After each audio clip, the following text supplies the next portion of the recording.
Friends, మునగాకు ఎంత మంచిది కదా ఆరోగ్యానికి. ములంకాయలు తింటే ఎంత మంచిదో దానికి ఇంకా 10 రెట్టింపులు మంచిది ఆకు తింటే.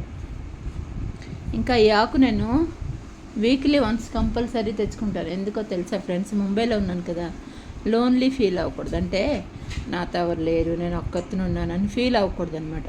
అంటే ఇది చేసేసరికి కనీసం ఇవిడెంత అయింది టైము 11, అంటే 12 1 o'clock అవుతుంది ఇది తీసేసరికి, మొత్తం సాఫ్ చేసేసరికి.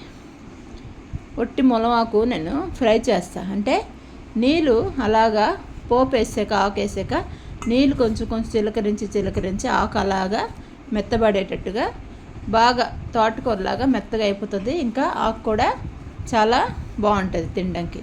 అందుకే అది అన్నంతో తిన్నా, చపాతీతో తిన్నా, అసలు వేడిది ఒట్టి తినేసినా కూడా కూర, ములం ఆకు కూర చాలా బాగుంటుంది. అందుకే లోన్లీ ఫీల్ అవ్వకుండా, ఒంటరితనంగా లేకుండా ఇది తెచ్చుకొని అలాగ టీవీ వేసుకొని సినిమాలు చూసుకొని టైంపాస్ చేసుకుంటా. లోన్లీగా ఎప్పుడు ఫీల్ అవ్వను. సో ములమాకు తింటే మంచిది కాబట్టి ఇది దేశీది. వెళ్ళి మరీ తెచ్చుకుంటా దేశీ ఆకు. ఒక్క కొట్టు కాదు, 10 కొట్లు తిరుగుతా. ఎక్కడ బాగుంటే దేశీ ఆకు అక్కడ నుంచి తెచ్చుకుంటా.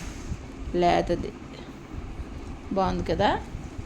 ఇగో ఇంక తీసేసరికి 1 o'clock అవుతుంది, 1 గంట అవుతుంది. రొట్టెతో తింటాను, ఒట్టి తినేస్తా. లేదంటే వేడి రైస్ ఎంత తింటా, ఇంతలో రైస్లో కొంచెం కలుపుకొని తినేస్తా.